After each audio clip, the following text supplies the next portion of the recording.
Shalom, selamat pagi Bapak Ibu Saudara yang terkasih. Pagi hari ini kembali kita akan merenungkan kebenaran firman Tuhan.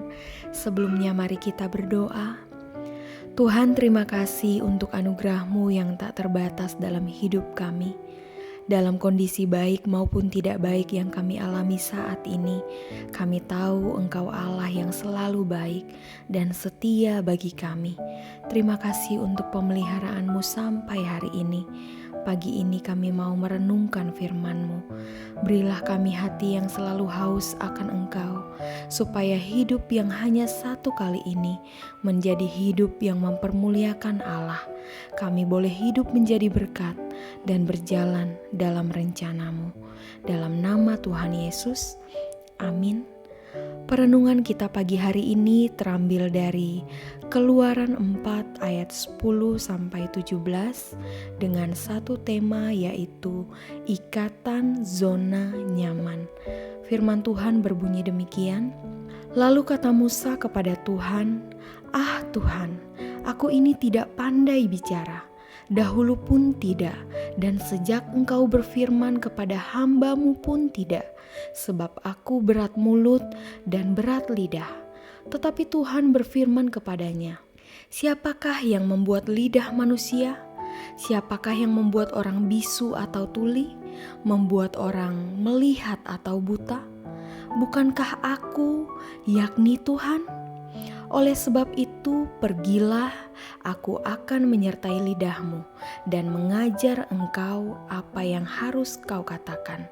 Tetapi Musa berkata, "Ah Tuhan, utuslah kiranya siapa saja yang patut kau utus."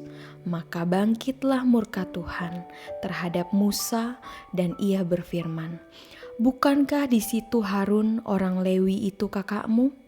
Aku tahu bahwa ia pandai bicara. Lagi pula ia telah berangkat menjumpai engkau, dan apabila ia melihat engkau, ia akan bersuka cita dalam hatinya. Maka engkau harus berbicara kepadanya dan menaruh perkataan itu ke dalam mulutnya. Aku akan menyertai lidahmu dan lidahnya, dan mengajarkan kepada kamu apa yang harus kamu lakukan. Ia harus berbicara bagimu kepada bangsa itu. Dengan demikian ia akan menjadi penyambung lidahmu, dan engkau akan menjadi seperti Allah baginya. Dan bawalah tongkat ini di tanganmu yang harus kau pakai untuk membuat tanda-tanda mujizat." Ikatan zona nyaman. Bapak Ibu yang terkasih dalam Yesus Kristus, sebuah studi dari Jurnal Neurologi dan Psikologi pada tahun 1908 menyatakan bahwa orang-orang yang terus-menerus berada dalam zona nyaman tidak dapat mencapai titik maksimal potensi mereka. Zona nyaman adalah sebuah situasi di mana seseorang merasa aman dan nyaman tanpa stres. Setiap orang memiliki definisi zona nyamannya masing-masing. Namun, ada dampak negatif di balik kenyamanan yang dinikmati. Musa adalah salah satu tokoh Alkitab yang mengalami perubahan demi perubahan dalam hidupnya. Hal tersebut membuat kapasitasnya semakin bertambah dari waktu ke waktu. Dari hidup dalam kemewahan di istana menjadi gembala selama 40 tahun dan akhirnya memimpin bangsa Israel keluar dari Mesir.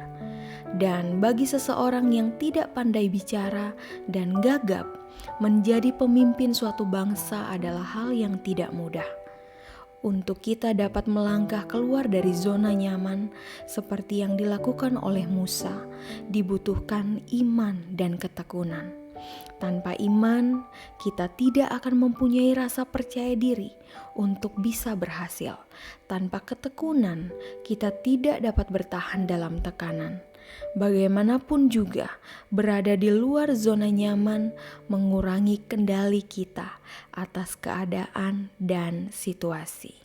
Bapak, Ibu, Saudara yang terkasih, mungkin Tuhan saat ini sedang mengingatkan kita lewat orang-orang di sekitar atau lewat suara hati untuk kita mencoba hal-hal baru dan keluar dari zona nyaman. Bahkan dalam kasus tertentu, tanpa kita siap, Tuhan sendiri menarik kita keluar dari zona nyaman.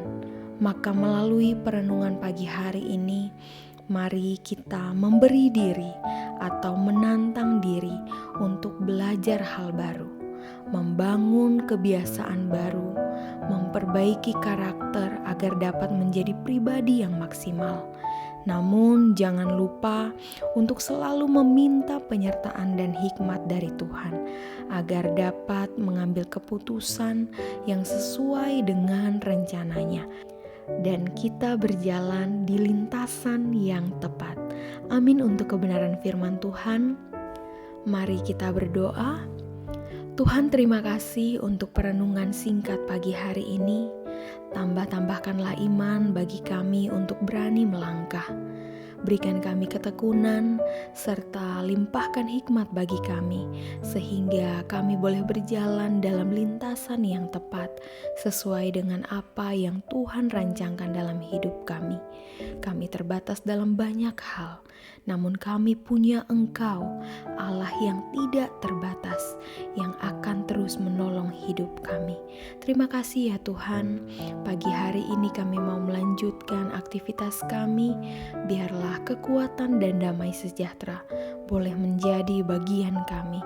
Sertai dan lindungi kami bersama dengan seluruh keluarga. Dalam nama Tuhan Yesus, amin.